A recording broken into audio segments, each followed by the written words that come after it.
But welcome to the Blitz, and Larry, it's really a pleasure to have you here. Larry is sort of a unicorn. His story is just so inspiring, and for many of the programmers that are in here, his story is similar to your story. So let's talk a little bit about you being a teenager, getting a job at one of the biggest and most incredible radio stations, KMEL, in the country. At 16, you were the music director.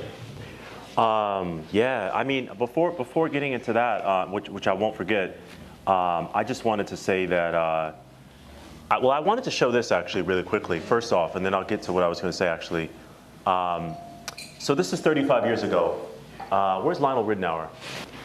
All heads of departments, heads of promotion, just overall in charge of everything. I mean, there's a few of us that remember what it used to look like before they started peeling it back. Yeah, exactly. Before the homogenization, thank you so much. Before the homogenization of the business, there's 3 slides. Yeah, there's another one. One more. One more. In any event, you get the point. This is us 35 years ago. And I always like, just from my own perspective, I always like having historical references like this, because if you don't know where you come from, you really don't know where you're going. And these are great African American executives that were essentially purged from the business over the last 35 years, you know? And it's shocking. When Lionel sent this to me, I almost cried, because I was like, wow, man. Because I remember this, because I came in the business to get into what you were about to, you asked me when I got in 91, when I was 11. So this was 2 years before that.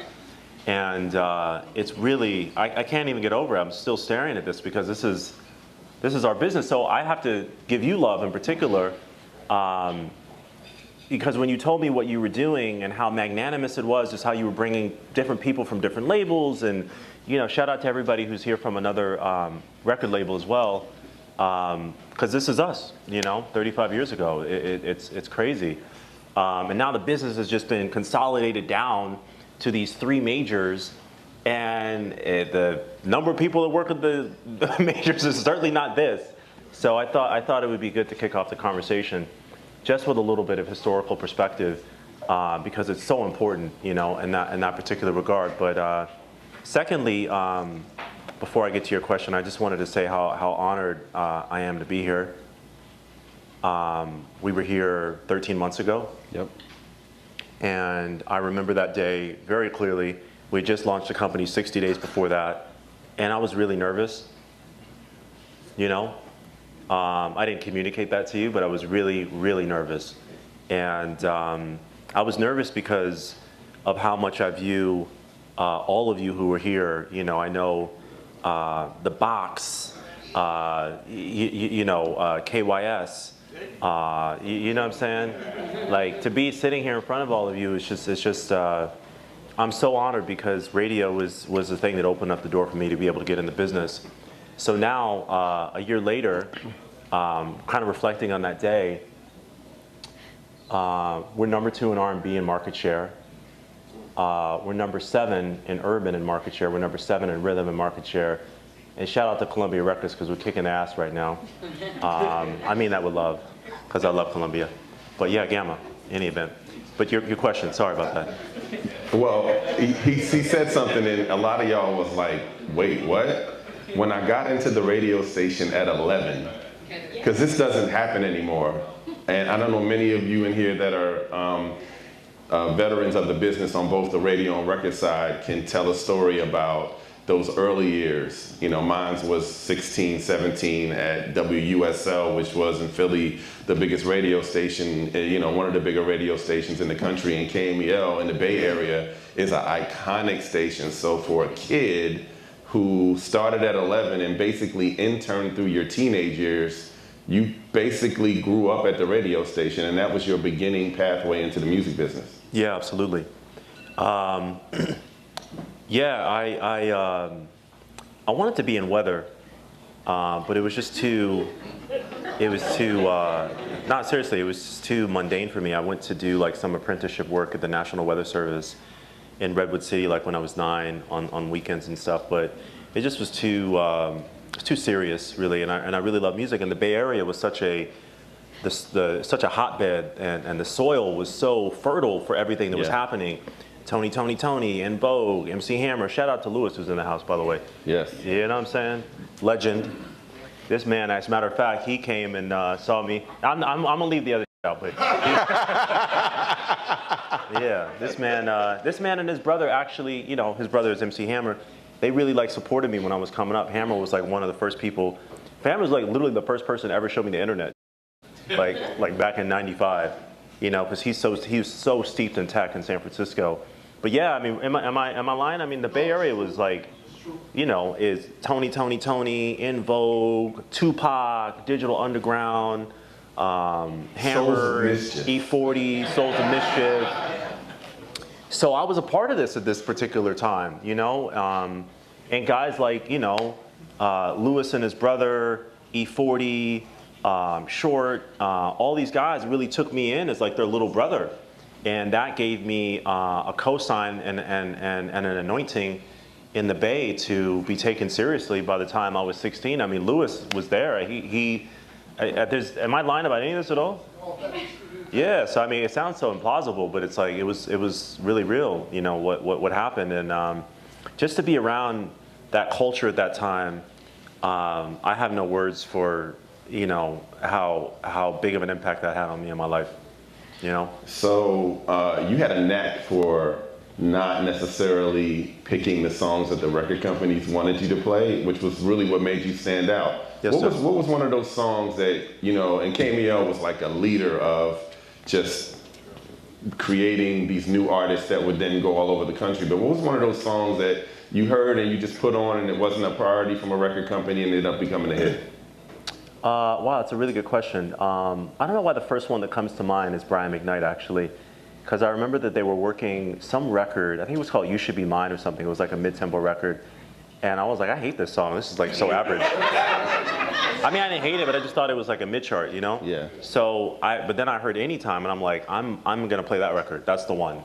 And I added the record. It wasn't even a priority. They were working the other record, You Should Be Mine, and I stepped out and I played that, and then that dictated that becoming the single, and it became one of the biggest records of his career, and it became a #1 record. Mary Mary Shackles, I remember when Big John sent me that record. It was a gospel record, so it really had no business being on like a secular radio station, right? But I stepped out and I played that one first. Mace, I remember that as well, actually. Feels So Good. Like, I stepped out and I played that record. It was off the Money Talk soundtrack. They were working some record off there. And I was like, I like this record. I want to play this record. This is the one. But you were 16, which is like, for us to even, for any of us that was young that got in, there was always some joker that was like, you can't do that. That doesn't make sense. It's against the rules, but you seem to be able to flow and make these decisions at such a young age, which is just amazing. Yeah, I really didn't know at the time or have like the depth of the understanding to understand that what I was doing then was really essentially A&R work. Because that's really what it is that we do, you know, as a collective. We are, you know, A&Rs for Black culture, and, you know, what I'm describing was my experience is what all of you do to this day, and you're guiding and you're picking the records and whatnot. I mean, even back to like last year when I remember I was here on this stage last May, I had Sexy Red with me, you know, and you know, I believed in her, but I didn't know if you guys would, you know what I'm saying? As a matter of fact, I saw some pearls being clutched, and I was like, oh man, I'm not gonna be invited back to this shit. I already know, you know. But, you know, I remember to that point when we played Ski-E for the first time, and y'all were like, run that back, run that back. And that ultimately became, you know, what we thought the single should be, and we went with that. We shot a video right after that. But that's A&R work, Right. You know what I'm saying, from an analogous perspective. So speaking of A&R, so you had this illustrious radio career, and then your PD gets fired, and at that point, that was devastating, by the way. Yeah, right. Yeah. And that was your first, like... Because it was devastating in particular because the Arbitron, is that what it was called? Arbitron? Yeah, well, Yeah, at that time, yes. At that time, yeah. It was the Arbitron book. It just come out. literally, I mean, I'm super dating myself with these references, but the facts just came in and we saw like we were #1, 18 to 49. And then this man gets fired like 2 hours later. And I'm like, I literally went home and cried because that, like for me at 18 was like my first experience in like the callousness of corporate America. And I decided that was going to basically be my last day, which kind of coincided with Clive Davis reaching out to me pretty shortly thereafter. So you get a meeting with Clive Davis at 19. Now, I remember, and I still remember just how intense Clive Davis is. He would know every station that was playing his records, the call letters, how many spins it was. I mean, this is Clive Davis. He would actually call you, and you would be like, is this, you would think it's a joke. And so you get a chance to interview with him for an A&R position at 19 when he was starting J Records. And you never really A&R'd, and you sort of like brought him these 2 records just to say, hey, this is something I would do with. And this is your interview in front of Clive Davis. And you say, hey, listen to this song. I think this will be great. That was the summer of 2000. My boss, the PD, just got fired. And Keith Naftali, who is one of the, I hope this gets heard because he really deserves his flowers, Keith. He's one of, right? He's one of the pioneers of crossover radio. He literally invented Summer Jam and didn't even trademark it. Just gave it to the world, like, you know what I mean? Like I think they started the first Summer Jam in 1986 with like, you know, Lisa and the Cult Jam, you know what I'm saying? And Forced MDs or something like that. But he started like the first Summer Jam, and Keith started KMEL, you know, completely, like if he was in this room, you wouldn't even know that he's like responsible for, you know, he's just like, he's a great human being, a beautiful human being. And Keith called me and said, hey, I hear you're disillusioned with your situation. Clive's being ousted from Arista. Would you come and take a meeting with us, because we can't take all of the executives who were at Arista, and we've been, obviously Clive's been calling you about records, and we've been following your career, and we think you would really make a really good A&R. I was like, I don't even know what A&R is. Like, what does that stand for? What is that acronym for? Artist and repertoire. I was like, okay, cool. And then I called the only person that I really knew in the recorded music business, Big John Platt, and I was like, I just got a call from Clive Davis, man, like something about an A&R job or something. He wants me to come to the meeting with a demo. What's a demo? Can you send me something? And he FedExed me a CD with 2 demos on it from a new songwriter that he just found and discovered from Virginia named Harold Lilly. And the 2 records, the two records on this CD were "Take You Out" and another record called "Girl," which we gave to O-Town. They had no business cutting that record though, but I love those guys though. Shout out to them. You know, we had a great time with them too. We sold 2 million records, but with Luther, yeah, that was amazing. And I went to this meeting and I played it, and I thought it was like, oh, it's gonna be that easy then. Just like, this is how I'm gonna find, you know, and obviously it's not that easy. It's like totally beginner's luck. That was the first single that we cut, and we put it out. And then when Luther heard it, he didn't like the first verse, so he rewrote the first verse and made it a little, he Lutherified it, and then that came out, and that was our first hit. And then 4 years later, Big John, who's associated with Jay-Z, somehow nudged Jay-Z to re-record the record with Pharrell, and the same song became "Excuse Me, Miss." Yeah, yeah. That's an amazing. I mean, that's just such an amazing story, and it's really cool to have those experiences. So at 21, you signed Tyrese. Talk a little bit about Tyrese, and he had the Coca-Cola commercial. Yeah. So was that around the time when you brought him into Jay? I met him when I was a music director. That's actually, to go back to your question earlier, Tyrese and I became friends because I was the first station, I think, to step out on Sweet Lady. And that's how Tony Monti, who was the VP of promotion at the time at RCA, crossover promotion, he came in and introduced me to Tyrese. And we became friends, and I always was like following his career, and then he left RCA after that first album with Sweet Lady, and on my 21st birthday, I brought him in to meet with Clive, in Clive's house in Pound Ridge, and we signed them on my 21st birthday. I remember that. Wow. And yeah, I didn't party.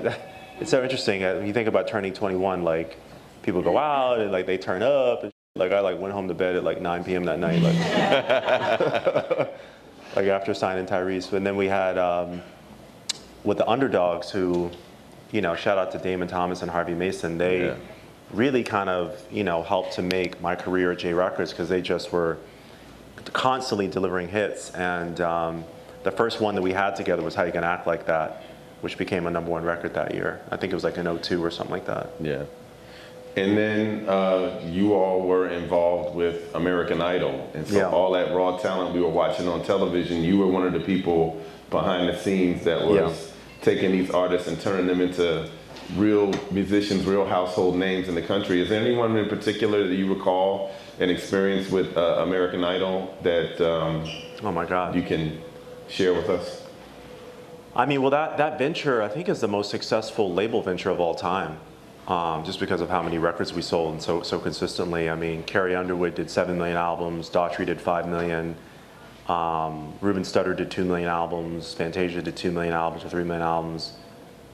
Kelly Clarkson did like 14 million albums. It was just non-stop, and but none of them wrote their own material, so it was like it was like trying to find the clothes, you know, for the person to wear. But the one that was the most challenging for me, I will say, was Ruben Studdard, and shout out to Ruben, man. I remember that was tough. That was because I didn't know that and the Jennifer Hudson first album were really tough. The Jennifer Hudson first album was really tough because it took me 2 years to do it, and Clive and I just couldn't agree on the material. And I remember I was working with Stargate, who were just making hit after hit after hit at the time. I went to go visit them at Westlake, and I just was listening to beats that they had just made, and I picked this beat and I sent it to Neo, and he asked me what kind of song that I wanted for her, and I was like, I want like something like Respect, you know, Aretha Franklin Respect, that is. And he's like, okay, and we talked about kind of like the attitude, and I listened to the demo in London at like 5 o'clock in the morning one night, and I was hanging out with Dallas Austin and Natalie, it was Natalie's 30th birthday. I kicked everybody at the hotel out, and I just was like up from like 5 a.m. to 9 a.m. listening to demos. And I'll never forget, like the sun was coming up over London, and I heard the demo for Spotlight for the first time, and I knew, I was like, wow, I figured it out. Yeah. You know what I'm saying? But Ruben was like, that was a tough one because, you know, it's Big Rube, you know what I mean? How do I get you guys to play? You know what I mean? A guy who's like a heavy set kind of like church singer. And it was through Harvey and Damon that we had, and Eric Dawkins, that we came up with Sorry 2004, literally at the last minute, buzzer beater. And that became like the biggest record, #1 record of 2004 or something like that. And that album did like 500,000 in the first week. So in any event, that's the American Idol of it all. So then you go through a few years in your label career, and again, you're like always 5, 6, 7 steps ahead. Yeah. You transition to Apple, which was, we all were getting Apple phones, and Apple was like, hey, we're gonna get into this thing called streaming, and they bought Beats by Dre, and then you come in into basically this whole new technology and this whole new direction that music was going in. What was it that drew you to that and to make that decision?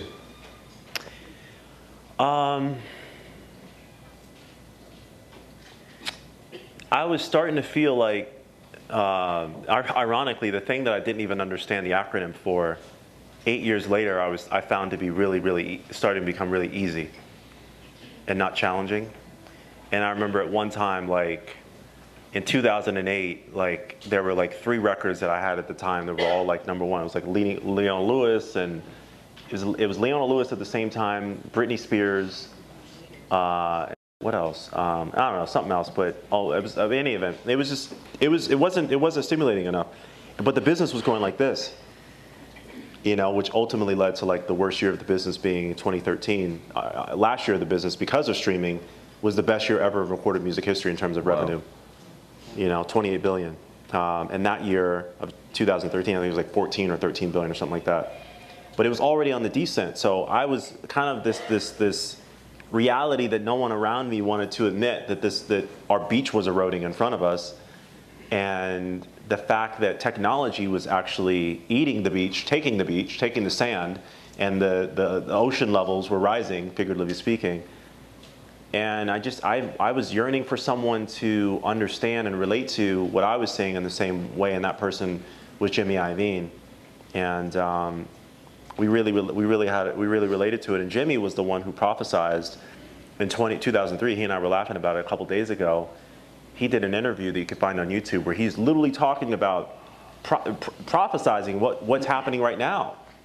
And I saw that interview and I connected with him, and then we just started trying to find, you know, a streaming service to buy. It was like 2 people using streaming at the time in 2011.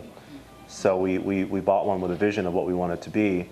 And the idea was for Beats to have kind of like what Sony became. Sony was hardware and software. There was a Walkman and the Discman, but then you also had recorded music, you know? And we felt like if we wanted to be taken seriously, we went to go see Ben Horowitz and Andreessen Horowitz. He's like, no one's going to take you guys seriously with this headphone company. You need to be what Sony was, hardware and software. And it was one of those like comments that completely changed the course and the trajectory of how we were thinking of the business. And we went and bought a software company and then attached that to the headphone company. And then that's ultimately how we got to Apple, because they believed in the vision and Ben was right. Yep, and a lot of labels were not taking it serious. And so like you guys were really creating the road that we're all traveling on now. And Apple has unlimited resources. So I'm pretty sure you had your hand in a lot of creative aspects of it, including almost creating your own sort of radio network and radio format and empowering artists to have their own platforms. Talk about that part. Yeah, that time was like, almost felt like, I felt like I kind of had retired in a certain way from what I was doing. And I never really saw myself really kind of getting back into it, because I felt like, because I was working on I was working with the engineers on the user interface and the user experience and the wireframe, and where this one feature would take you, where this one tile or this one button would take you within the service, just the whole product flow. That's what I was working on for like 2 years. And I was working with a company called Seed Scientific, and we came up with the first recommendation algorithm for music, which is kind of what, I mean, not kind of what, it's actually, Spotify bought it in 2014 after I developed it with my friend Adam Bly. Sorry if this is too much information, but this is all like, you know, part of kind of like the architecture of streaming. But we came up with the first recommendation algorithm, and that was what I was focused on. So when I got to Apple and I realized that the product wasn't going to be everything we wanted it to be when we released it, and I felt like the other way to complement what was kind of not quite there with the product at first was content and culture, which is something that Spotify could never beat us at, ever. You know, not as a Swedish company. And I love Daniel Ek. Daniel Ek is responsible for the reversal of fortune of the music business, quite frankly. I mean, he doesn't get enough credit for that. And it's interesting when you know, people talk about the streaming services and like they taking all the money. They're not really taking all the money. They're not really making any money, really. They're just starting to turn a profit now. Mm-hmm. But at the same time, people were stealing music in 2008. Like, that's why the business was going into a crater. It's because no one wanted to pay for music anymore. Music had lost its value.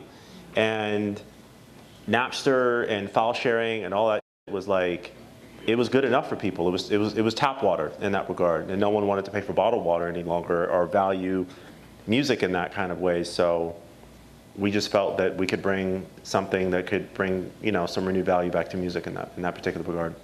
So streaming definitely takes off, and during this process, you're meeting with the higher ups at all the labels, and that is sort of the beginning brain of you were seeing the relationship that, or the way that they would talk about artists, and talk about how that really started the foundation for you actually creating your own company and doing something different than with artists. I don't know if any of you have experienced this really, like being in the room with like, let's say like the general manager of the radio station or the operations manager or the guy who oversees the cluster, or you know what I'm saying, you know, but when you are oftentimes in some of these rooms, you hear things and things slip that people say. You feel me? Mm-hmm. And I've heard so much over the years that I've heard too much, and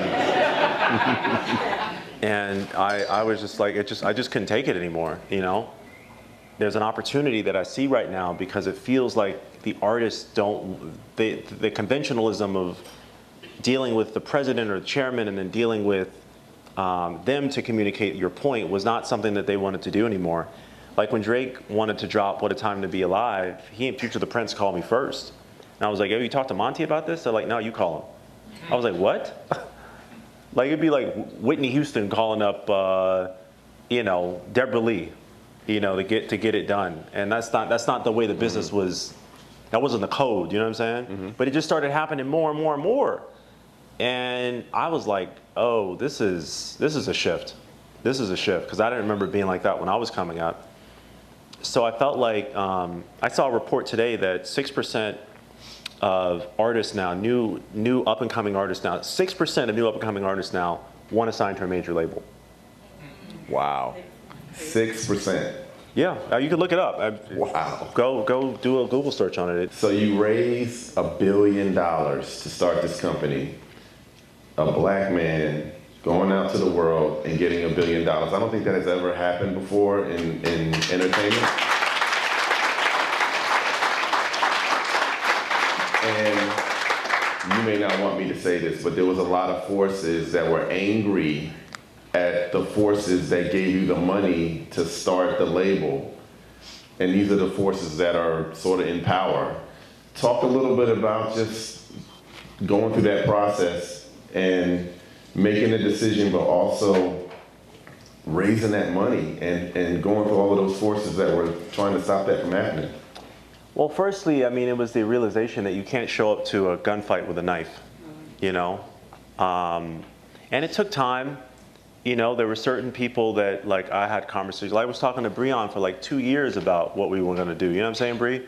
I talked to Dante Thompson for a minute. I was like, hold on, Dante, just please. Am I lying about this? Like, I had this idea for so long, and it just takes walking on hot coals, 1,000 paper cuts, fortitude and determination to get it done when the headwind is so strong, man. And I had certain people call up people that were wanting to invest to say, what are you doing getting involved in this? Like, went out of their way to do this. And I was like, okay, let's go. Let's go, you know what I mean? And that excuse my, pardon my language, but that's a little bit of that story, But it's all good. It's all good. So let's talk about Gamma. Yes, sir. What does Gamma mean? So for the folks that see the name, there's a meaning behind it, and it's actually pretty cool. Yeah, the company was actually going to be called Empower. That was like what the deck was, our code name for it was Project Empower for so long. And then my friend Frank Ocean, he was like, it's too on the nose. It's like, I'm not letting you call the company that. And I was like, okay, cool. It kind of was like, karma for torturing artists about a song title or something in the past or whatever. So this was my time to receive that. And I just started, I'd have a conversation with someone and they'd say something in the conversation and I'd go to my notes app and I'd write something that they said down. And I did that for like 6 months or 4 months or something. And then when it was time to decide on the name, I went back and looked at all these notes and I reflected on a conversation around transcendental meditation with a friend of mine that I had. And Michelle Sanasuoso specifically is that friend who's also another radio legend. Yeah. So I don't want to not mention her by name because she's incredible. And gave me my first job too, by the way, when I was 16. She was the one who hired me. Wow.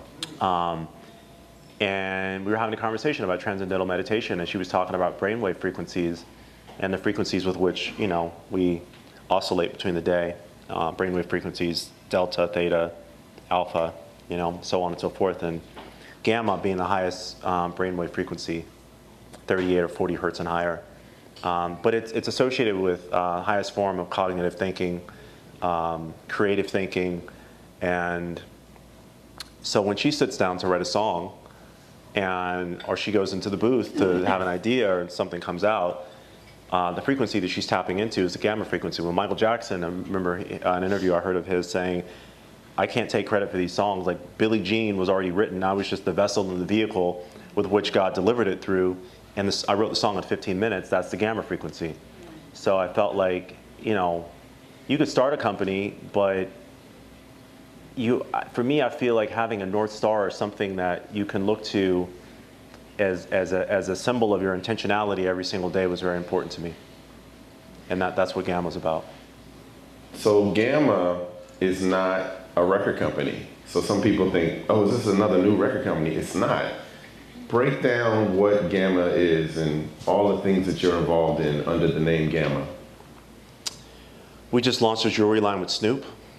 We're in the middle of closing a deal with a major fashion house as well, which I'm really excited about. It's such a cool idea. Creative agency as well. When L.A. Reid, shout out to L.A. Reid, the legend, by the way.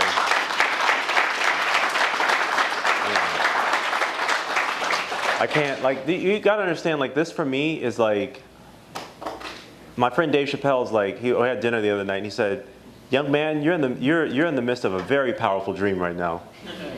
And this really is. So to be able to work with L.A. Reid and Dallas Austin so closely and to have this experience is I'm pinching myself. But with L.A., we were thinking of how to, one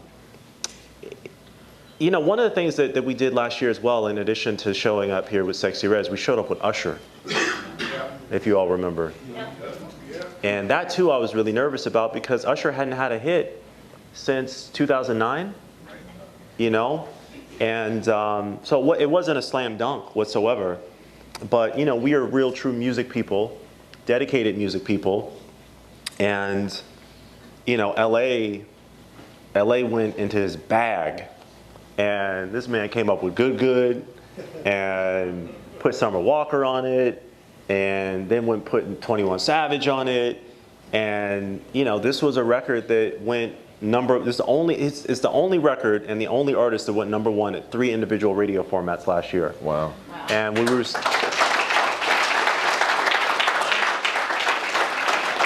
And it started at the Blitz. It did, absolutely, 100%. That's why we're back here again today. Yeah. You know what I'm saying? I know what time it is, but that started last year. Yeah. It started last year. And so much has happened in the course of a year. Most great, I've had some personal hardship. I lost my younger brother in January, and that happened this year as well. And it's been a really, that's tough. Yeah, tough year. But as it relates to because for me, just to reflect on that for a moment, I don't want to graze over it because I think it's a superpower to be able to talk about something like that because I'm fairly certain that everybody in this room is dealing with some form of trauma or grief on some level. And to normalize it and to talk about it, with a level of candor and transparency, to me, I think kind of hopefully creates a safe space for everyone to do that in their own regard. For sure. But yeah, it's been a lot of super duper professional highs, going to the Super Bowl with LA and seeing Usher on that stage and having that was the most watched moment in TV history ever. Yeah. But R&B is dead. Okay.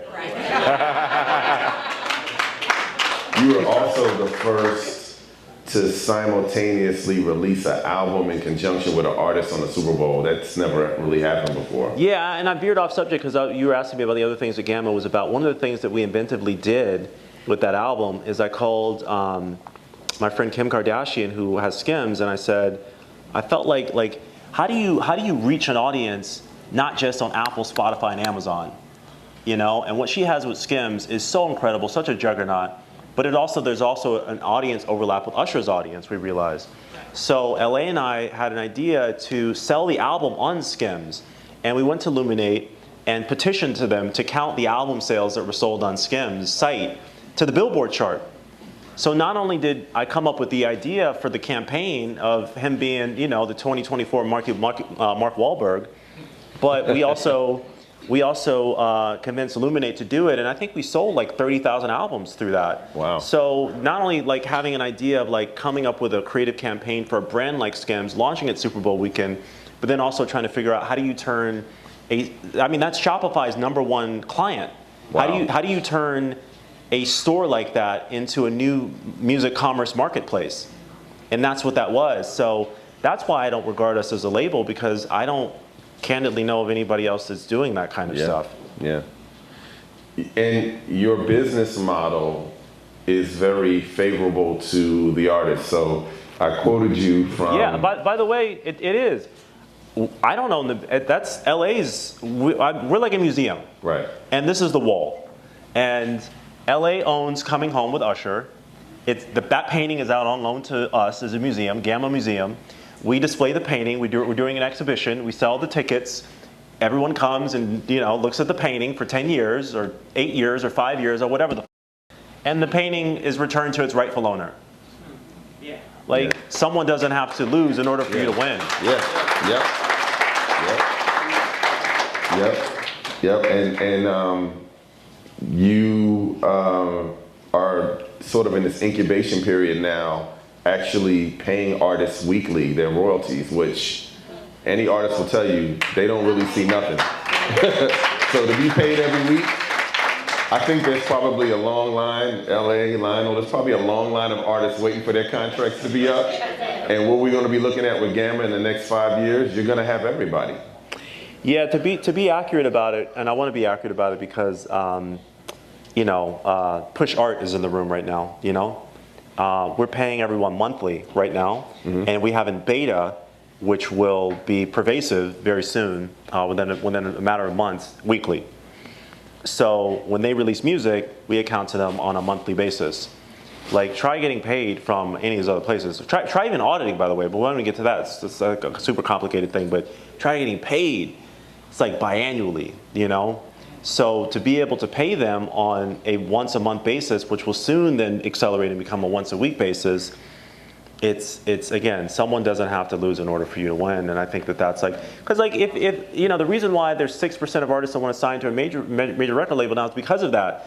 So if more artists are being able to earn a living from actually doing their art and being able to do that, like, I should be able to get paid like I'm the valet person downstairs, or like, you know, I'm the barista or the bank teller, or, you know what I'm saying, or the receptionist. Like, you get paid every 2 weeks, man. Yeah, and it allows you to be more creative because you're not stressing money.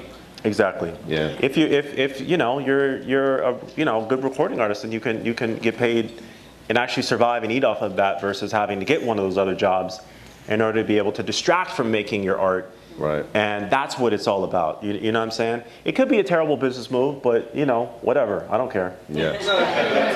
So why don't you have a reel to kind of update people on what's happening with Gamma right now before we play it? Is anything in particular? I mean, we obviously know Sexy Red, who is having a phenomenal success right now. Four Bets is another artist with a #1 record on top of the success of Usher. Yeah, I will say, like, to be here, I mean, this is like another kind of powerful dream kind of moment, is like to be here in front of you after like coming here last year, and to be here this week when we have a #1 record on the mainstream R&B chart, mainstream urban chart, and we have the #1 most added record of the week at 50. How many ads was it? At 53. Thank you very much, Troy. 53 ads. Okay, I was just checking. Like, it's so poetic and so serendipitous, but I more than anything, I just really, like hand on heart, wanted to really come here today to say thank you. I really wanted to come here to say thank you, because I felt like if I had to channel my feelings last May, I felt like this was a place where I felt welcome at. You know what I'm saying? And you know, you reached out to me afterwards, and we had a beautiful conversation, and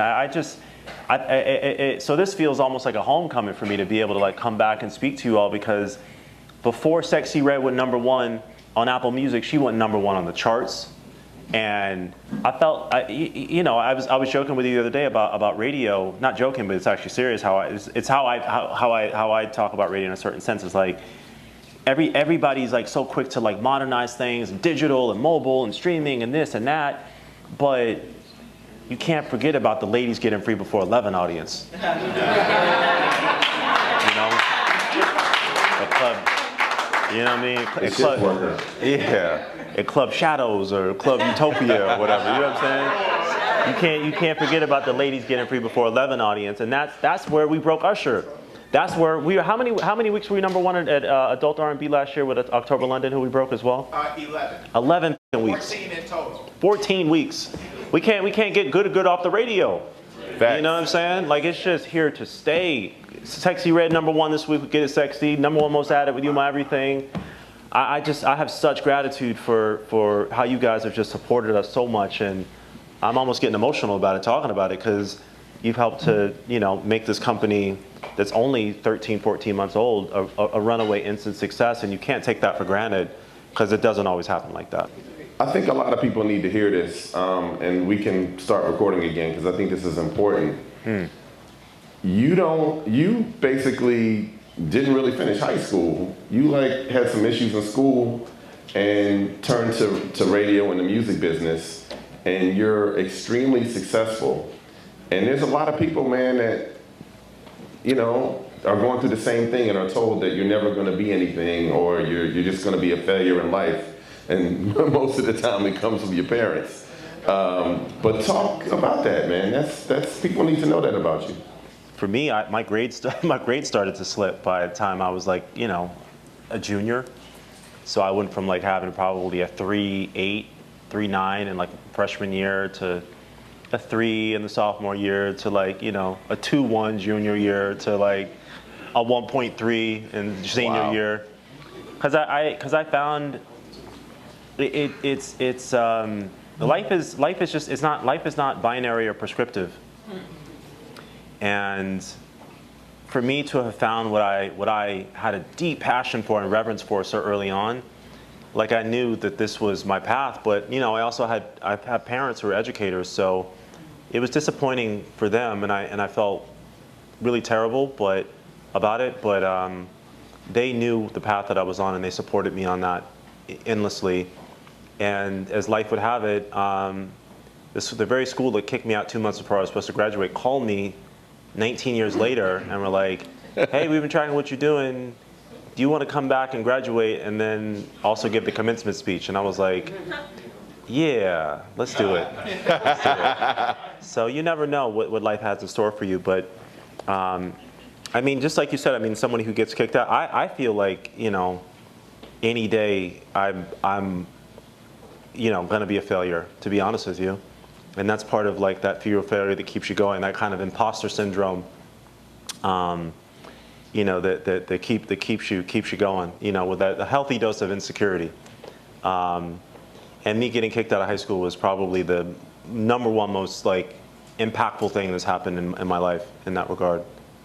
Because, you know, it changed everything for me.